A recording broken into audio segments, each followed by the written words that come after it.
Bakka irraa nu dhaggeeffataa jirtan maratti nagaan keenya sinaa gahu dhaggeeffatoota keenya tamooltan muddee 26 bara 2018 keessummeessituun keessanarraa Antuu Jibee Horaati.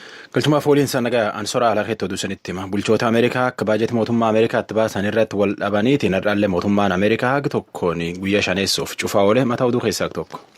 Mormiin naqamtee itti fufee aangawaa mootummaa tokko naqamte aanaa guutoo giddaa keessatti ajjeefamaniiru oduudhaa booda dhiyeessina. Waldaan aksiyoona barnootaa waliif jedhu manneen barnootaa qulqullinaan beekaman jalqabuusaa beeksise. Koomishinni farra malaammaltummaa Oromiyaa shakkamtoota to'annaa jala oolchee jira. Lamaanuu gara boodaa dhiyaata. Hanga xumura sagantaa keenyaatti nu waliin turaa jenna. Guutummaa oduuf soora.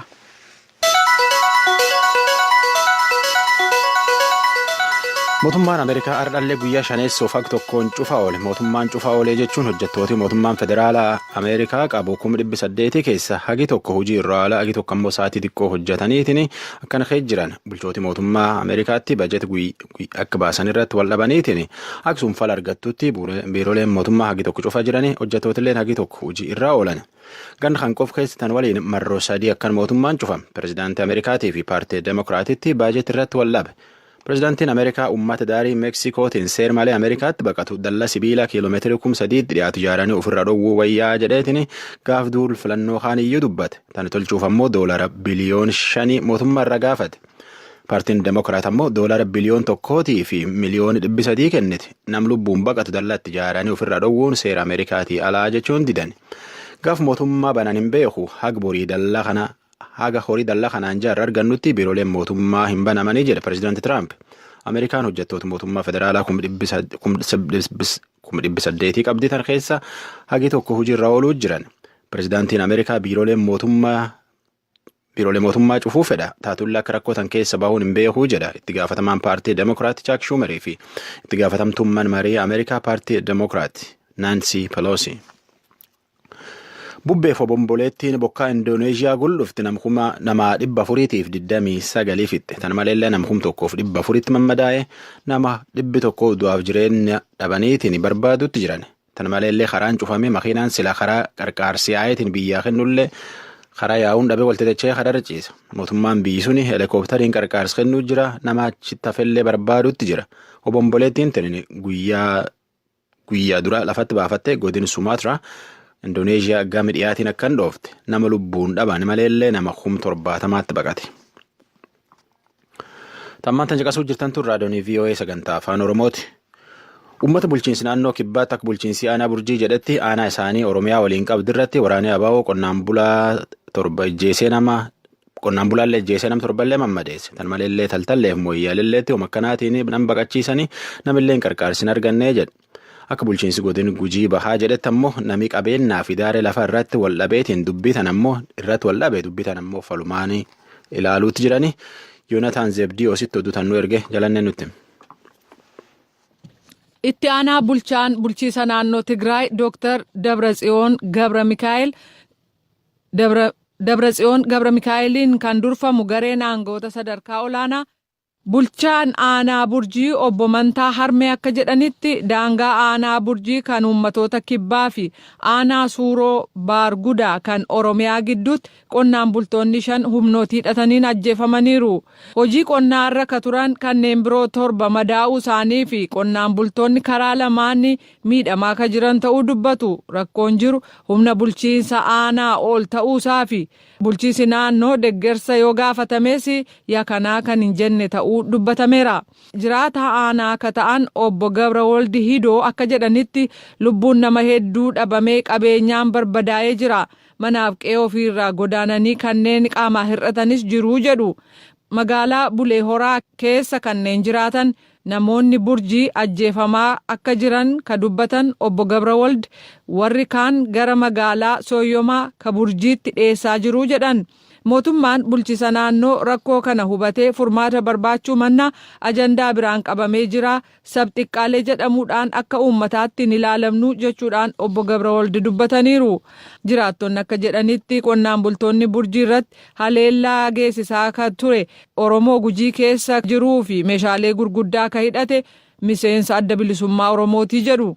Bulee Horaaf Taltallee keessaa burjiin ajjeefamaa fi buqqifamaa akka jiru dubbatu jiraattonni siviilonni ajjeefaman awwaaluufis rakkoon akka jiru dubbatanii jiran.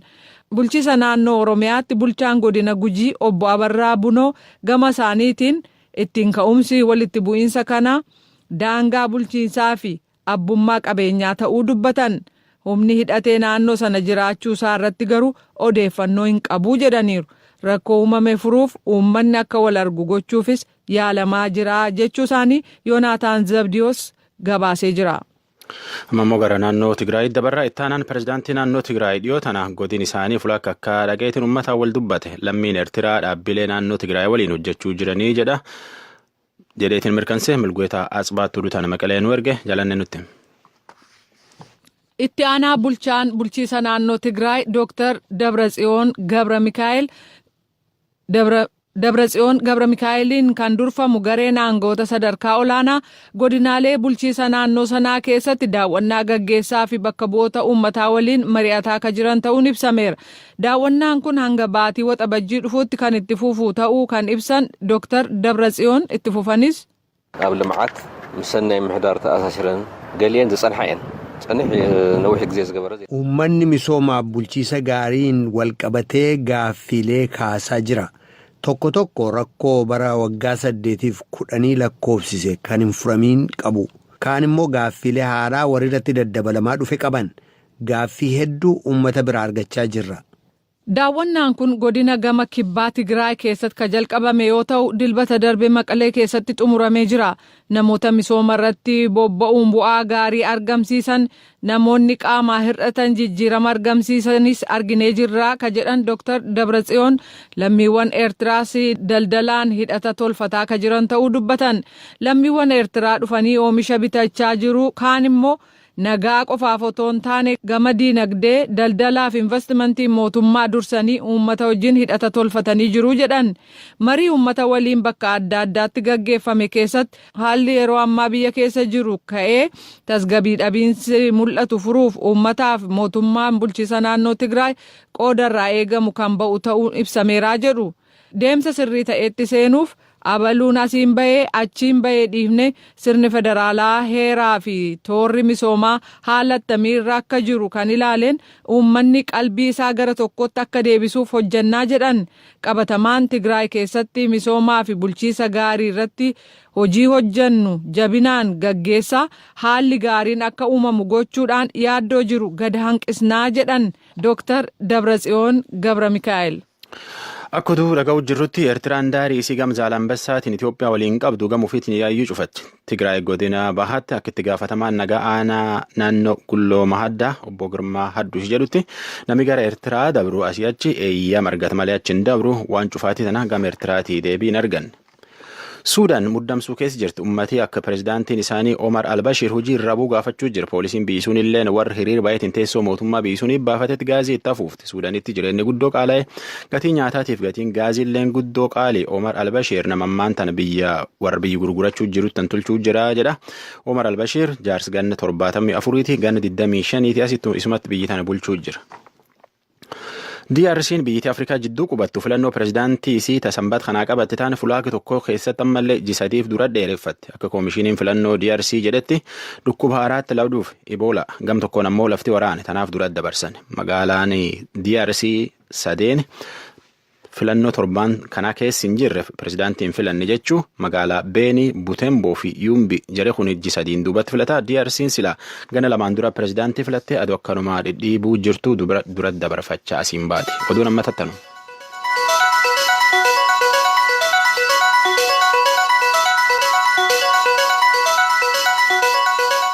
Kan dhagaa jirtan raadiyoo sagalee Ameerikaa sagantaa afaan Oromooti.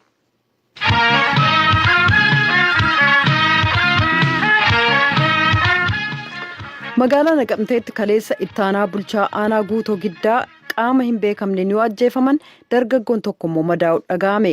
Gama biraan duulli lagannaa gabaa wixata dheengaddaa eegalame har'allee itti fufee oolu jiraattonni dubbatu. Komaand poost dhimma nageenya Naqamtee ilaalchisee itti gaafatama fudhate dubbisuuf yaaliin goone hin milkoofne ta'ullee kantiibaan magaalichaa hawaasni akka hojii idilee isaatti deebi'u waamicha dhiyeessaniiru. Naakoor Malkaatu Naqamteerraa gabaase. Magaalaa Naqamteetti duulli lagannaa wiixatee eegalame har'asitti fufee ooludha. Jiraattotni magaalichaa tokko kan raadiyoo sagalee Ameerikaatti himan. Namni maqaan isaanii akka hin caqafamne barbaadan tokko duula lagannaa kanaan tajaajilootni hawaasummaa fi sochiileen adda addaa addaan cituudha kan raadiyoo sagalee Ameerikaatti dubbatan. Tajaajilli guutummaadhaan cufateera.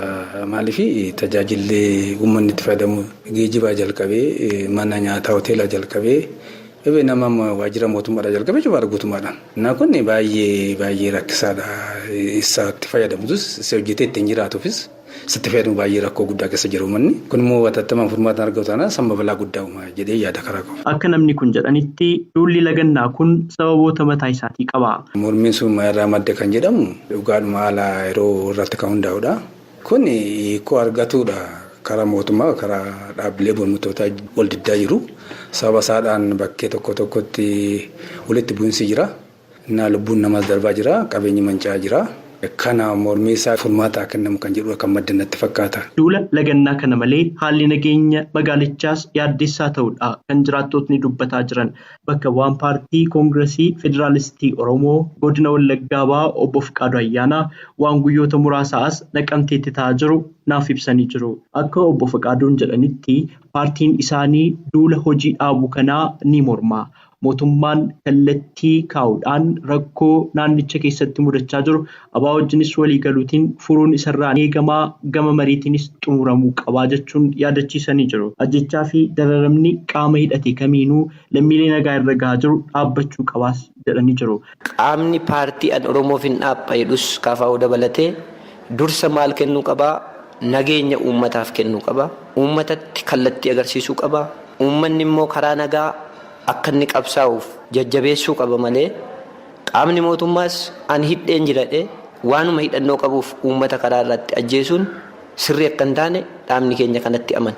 As keessatti lagannaan jiru kun karaa mootummaas ta'e karaa dhaaba biraas uummata kanaaf dhaabbanne taanaan uummata ofiisaa garbummaa jibbee cabsee lagarra ga'e kana ceesisuuf yaalla taanaan lolli kun dhaabbatee lola kana dhaabsisuu qaba. Kaleessa gara galgalaa dargaggoon tokko bakka daabboo ayyala jedhamuun waamamutti humna hidhateen rukutamuu jiraattotni natti himanii jiru. Haala ture dargaggoon kun akkasitti ibsa. Maqaan koo Habtaamuu Guddataan jedhama. Asuma magaalaa Naqamtee ganda duwwaa lama jiraadha. Ani nama na gargaaruun qabu ofii makoonni tataataaree jiraadha. Ofii koo rakkadheen jiraadha. Isa kanarratti ituma mana jala teenyaa jirru dhufee ganama sida miti abbee simaan dadhabne miti naan jedhe maaliin godhe nuti beelofneetu taa'aa jirran jedheen. Kursiisni isaas namumarraa qafaafallee walitti aggaacanii misaa nyaanne ijoollee safaraa wajjin fiigama dhufee ulee kanaan gaafa ni na dha'u. Maal haadha oga maaliin si godhe maaliin balleessenaan fidi kilaashii jedhee isa sanarraa kilaashii fudhatee na dha'e. Qaama koo gajjalaa na dha'e gara sarbaa koo. Xiitima tokko na dha'e isa dura immoo uleedhaan si'a lama na dhuuf naan dhimma gadhee. Dooktaroonnis immoo na akkamaama yeroo. Ittaanaan bulchaa aanaa guutuu giddaa obbo Abdannaa Gulaasaa kaleessa naannoo sa'aatii 6tti bakka Itoophiyaa Hotel jedhamuun waamamutti humna hin beekamneen rukutamanii kan turan galgala lubbuun isaanii darbuu dhaga'een jira. Kantiibaan bulchiinsa magaalaa Naqamtee haala magaalattiin guyyoota muraasaas itti jirtu naaf ibsanii jiru. Gaalee Shumaan jedhama. Kantiibaa bulchiinsa magaalaa Naqamteeti. Guyyoota 3 kana wixatarraa kaasee sochiin daldalaa, sochiin geejjibaa, manneen barnootaa cufamee jira. Ka'umsi cufamuu isaatii kan hin beekamnes yoo ta'e humna garee eenyummaan isaa hin beekamneen gochi dabaa uummata kana irratti raawwatee jira. Keessumaa hiyyeessa magaalaa kana keessa jiraatuuf dhiibbaa guddaadha. Abbaan qabeenyaa magaalaa keenya keessa jiru daldalee mooraalii qabaatee hojii misoomaa keessatti, hojii daldalaa keessatti hirmaachuudhaaf humna dhabaa jira. Qarshiin baankiidhaa fuudhee irratti dhalaa jira. Jireenya isaa irratti, maatii isaa irratti rakkoo adda addaatiif saaxilamaa jira. Hiyyeessi keessumaayyuu hojii guyyaa hojjetanii kan jiraatan namni baay'een isaa dararaa hamaa keessa galee jira jechuudha. Gama kan biraatiin sochiin geejjibaa dhaabbatee jira. Gama kan biraan sochiin barnootaa dhaabbatee jira. Bakkee adda addaatti boombiin humna eenyummaa isaan beekneen darbatamaa jira. Gama kan biraatiin lubbuun namaa guyyaa saafaa darbaa jira. tarkaanfiiwwan suukanneessaan garaagaraa fudhatamaa jira. Haala yaaddessaa jiru tasgabbeessuun uummatni magaalichaa gara jiruuf jireenya isaa idileetti akka deebi'uuf tattaafachaa jiraachuu kan dubbatan kantiibichi ergaas dabarsanii jiru.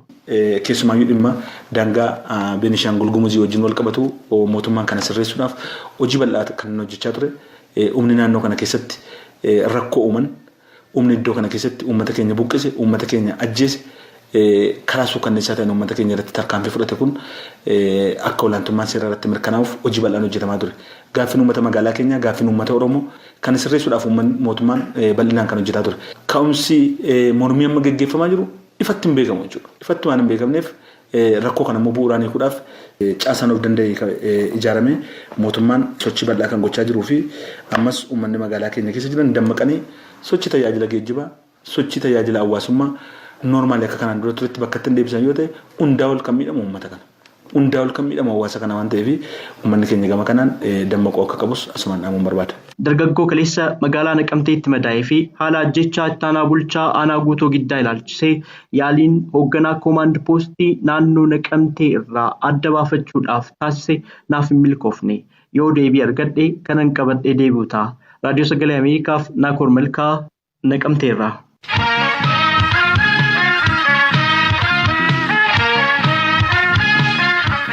Sa'aatiin biyya amma galgala keessaa 2:47 as Waashingtan DCdha ammoo sa'a 12:47 ta'eera. Wallee kanaan gara sagantaa hafeetti ceena.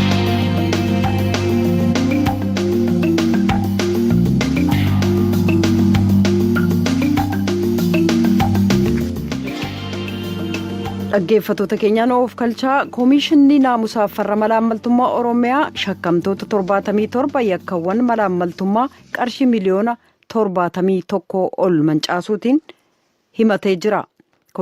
Koomishinichaa Abbabaa Kabbadaa Raadiyoo Sagalee Ameerikaaf akka himanitti galmeeleen kabiroon gama biraa murtee argatanii fi qorannaa jala oolanis ni jiran. Muktaar Jamaaltu Koomaandar Abbabaa haasofsiisee haala galmeelee himatan ibsuun eegalu.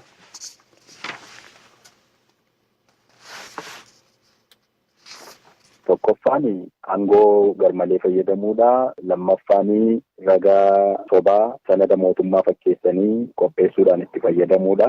Inni biraa qabeenya bu'aa yakkaa ta'ee seera qabeessa fakkeessuudhaan dhiyeessuudhaa fi shakkamtoota deeggaruu faayidaa hin malle argachuu fi qaama sadaffaadhaaf argamsiisuu mootummaa fi uummatarra miidhaa qaqqabeedha kan jedhamudha. Egaati haala kanaan amma ammaatti galmeewwan qorannaarra jiran baay'eedha. Galmeewwan qorannaarra jiran keessaati kan qorannaan isaanii xumuramee himataaf ga'eera jedhamu. Dinagdeedha waan ta'eef yakki raawwatame bu'aa oodiitis kan qabu. Bu'aa oodiitii qofti immoo xiinxalaa fi yaada ogeeyyii dhimmi ilaaluu kan qabu. Booneeti kan namoota to'anne. Kanaaf namooti to'ataman kuni galmee 10 irratti warra shakkamanidha. Sila guyyaa yeroo ibsinu 75 ture amma waaree booddee namni lamatti dabalamee nama 77 to'atamaniiru jechuudha. Mallaqaayyoo kan walitti qabamu taate shaashaan hammam ta'a? Mallaqni yookaan ammoo qabeenyi malaammaltummaa kanaan qisaafameera yookaan ammoo fedhii fi dantaa uummataarraan ala ooleera jedhamu. Inni gama biraa ammoo inni guddaa fi ijoo jedhamu maal fa'aadha? Waliigala maallaqatti yeroo tilmaamamu qisaafameera kan jennee itti himanni itti baname naannoo miliyoona 71 oli kan ta'udha. Kana keessaati inni guddaan hundi isaaniiyyuu baay'ee gurguddoodha. Miliyoona 10 fi sanaa olidha. Haa ta'uti garuu inni guddaan miliyoona 36 kan qabudha. Galmeewwan amma ammaatti maxxanan keessaa. Galmeewwan qorannaarra jiranii amma ammaatti immoo gara mana murtiitti tun dhiyaatiin akka horkaman kan taasisne akka deebi'ee dhaalamu kan taasisne inni tokko manneen jireenyaa waldaa 18 ijaaramanii fudhachuudhaaf kan qophaa'an namooti 366 hektaara 6.7 kun birriidhaan yeroo tilmaamamu liiziidhaan biliyoona 2.4 ta'a. Kan biraan bittaawwan adda addaa baatiiwwan 5 darban gaggeeffamee garuu immoo mana murtiitti dhiyaatee bittaa seeraan alaa ta'uudhaan waliigaltee seeraan alaa ta'uudhaan akkasumas immoo meeshaa alaati nagahee sobaa fayyadamuudhaan kan galchan jedhamee hektaara 6.6 lafa kanarratti immoo ijaarsa gaggeessina jedhamee feerroon seeraan ala galee feerroo toonii 16,119 akkasumas qarshiin kanaa wajjin qabamee akka dhowwamu taasifamee miliyoona 1.6 kanaan alatti immoo lafti dhaalame suni yoo tilmaamame biliyoona 2.2 kan baasudha. Akkasumas konkolaatonni fi manneen jireenyaa kan biraanis kondominiyeemii jechuu kooti tilmaamni isaanii miliyoona 27 kan ta'u kan dhorkaman jiru. Lafti qabeenyi qarshiin miliyoonota yeroo jedhu xinnaa miti miliyoonota 100 lakkaa'amu 80 70 lakkaa'amuun galmeewwan adda addaarraa namooti shakkamanii qorannaan irratti gaggeeffamaa jiran jiru.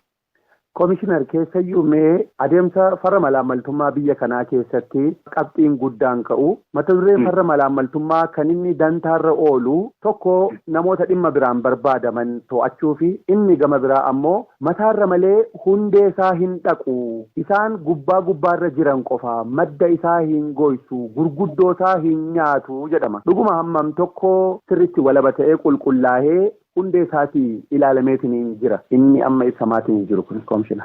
Utuu qorannaa hin xumuriin nama to'an itti gaafatamummaa isaa yoo aanatu fudhata waan ta'eef jechuudha. Akka gaggeessaatti hooggantooti na wajjin jiranii fi ogeeyyiin na wajjin jiran utuun qulqulleessiin irra keessa maal dhibdeedhaan faayidaa siyaasaaf jedhamee kan raawwatame tokkollee hin jiru. Kana dhugaa ba'uun hin danda'ama. Nu biratti ishuun guddaan nuti irratti of eeggannoo goonu keessaatii inni tokko dhimma malaammaltummaati yoo ta'e dhimma malaammaltummaati. Gama biraatiin immoo namoota tuqamuu qaban namoota gurguddoo dhiibamee immoo warra kaan qabama jedhamee kan ilaalamu nu biratti amma hojjetu. Amma keessumaa amma kaasu kanaanii kan nuti to'annee aangawoota gurguddoo federaala irrattis ramadamanii amma hojjechaa jiran garuu immoo yeroo naannoo keenya keessa turan yakka raawwatan jedhamee shakkamaniin kan to'ataman akkasumas naannoo irrattis ammas muudamanii hooggansa warra jiran kantiibaawwan magaalaa dabalatee jechuudha. Hooggantoota biiroolee seektaroota gurguddoodha kan to'ataman jechuudha. Komishinar Abbabaa Kabbadee Komishinara Komishinii Naamusaa Farra Malaammaltummaa Oromiyaa gaaffii deebii kana raadiyoo sagalee Ameerikaa waliin taasisuu keessaniif maqaa dhaggeeffattootaan hedduu isin galateeffannaa ulfaadhaa galatoomaa bulaa horaa. Anis ulfaadhaa galatoomaa.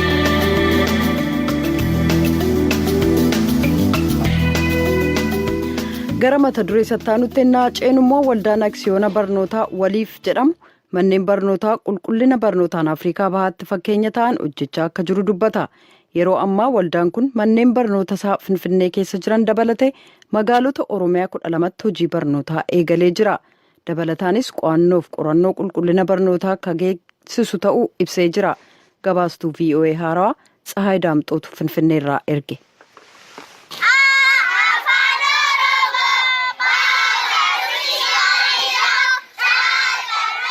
Yeroo ammaa qulqullinni barnootaa dhimma yaaddessaa ta'aa dhufuudhaan qaamoleen tokko dhaloota egeree kanaaf beekumsaaf dandeettii qabnuun gumaachuu fi qabna jechuun hojiitti seenaniiru. Waldaan aksiyoona barnootaa waliif qaamolee kanneen keessaa tokko manni barnootaa waliif qulqullina barnootaa eeguudhaan barattoonni kunneen abdii egeree biyyattii akka ta'aniif hojjechaa jira. Keessumaayyuu manneen barnootaa kanneen biroorraa qulqullina barnootaa ilaalchisuudhaan wanti adda nu taasisuu jedhan hoogganaan waldaa aksiyoona barnootaa waliif obbo Gololchaa Baallii. Wanni adda mana barnootaa kenna godhu qulqullina barnootaatti wal qabsiinyee tokko barsiisota nuti mindeessine barsiisaa 390 qabna.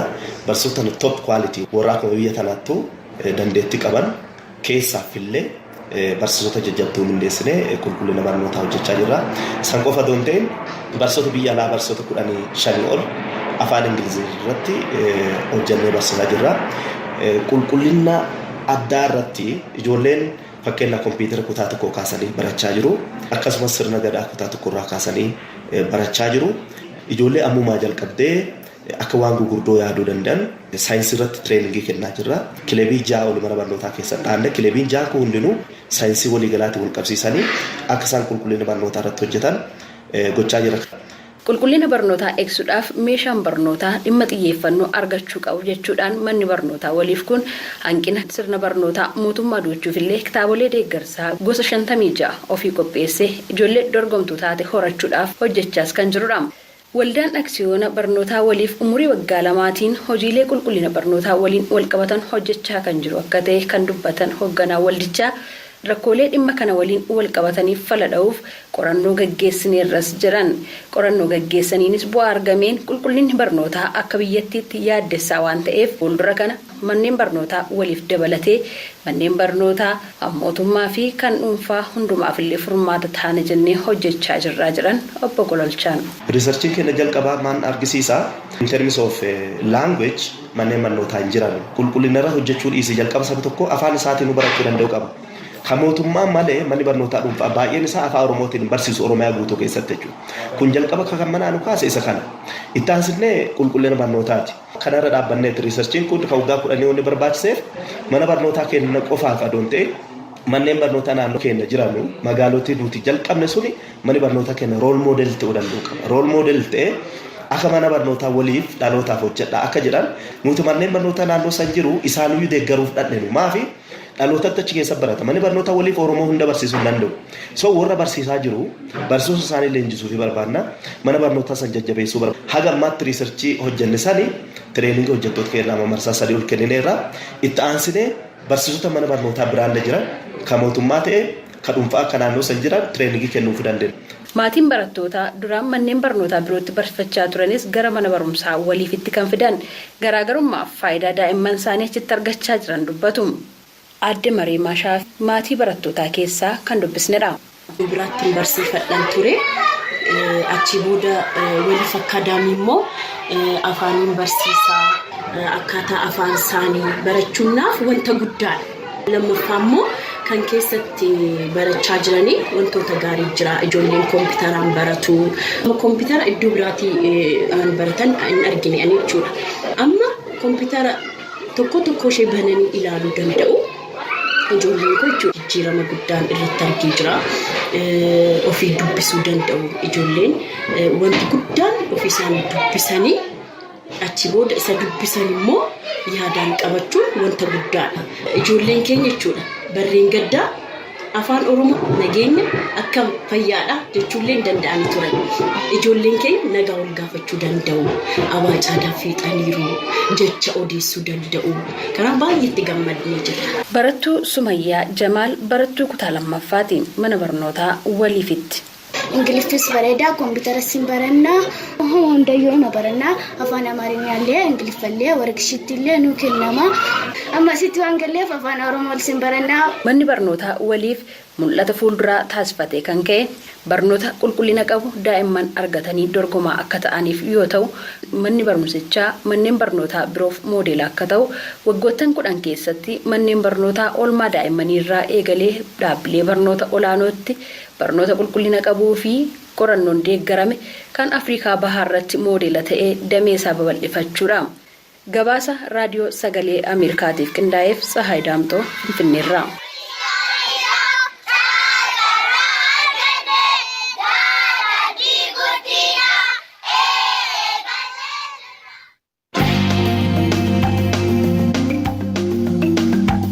Biteen baafachaa hojirraa mataa oduu deebi'ee sanitti mootummaan Ameerikaa har'aallee guyyaa shaneessoo fak tokkoon cufaa oole. Mootummaan cufaa oolee jechuun hojjettoota mootummaan federaalaa qabu 800 keessa hagi tokko hojiirra oolanii hagi tokko ammoo isaatii gabaabduu hojjetan bulchoota mootummaa Ameerikaatti bajataa mootummaa irratti waldhabeetiin akkana ta'uu jirganna kan qofa marroo 3 cufan pirezidaantiin Ameerikaatii fi paartii Demookiraatiitti baajet irratti waldhabee pirezidaantiin Ameerikaa nan baqateetiin Ameerikaa dhufu keessumaa gam Meksikootiin dhufu dallaa sibiila ijaarree ofirra dhowwuu mallee jedhu. Paartiin Demookiraat ammoo tun seera Ameerikaatii alaa jedhu. Bubbee Obomboleettiin bokkaa Indooneeziyaa guldhuftee nama 429 fixxitan maleellee nam 1,400 mammadeessite nama 100 du'aaf jireenyallee dhabantan maleellee karaan cufamee makiinaalleen qarqaarsiyaa'ulleen karaa cufeetiin tataa'uu jira. Mootummaan biyyi bulchuu helikoophteraan biyyi qarqaaru jira. Gamkaan ammoo du'aaf jiraallee gargar baasuu jira. Obomboleettiin tuni guyyaa duraatiin dhufteetiin keessumatti godina Sumaaturaa keessatti akka nama hedduu 70 caalbaqachifte. raadiyoon sagalee ameerikaa galgala keessaa sa'a 2:00 jalqabee hanga sa'a 3tti wixata hanga jimaataatti qophii afaan oromoon dabarsu irratti raawwata. Qophii boriitiin walitti deebina. Nagaatti bulaa. Amma sagantaa afaan amaaraatu itti fufa.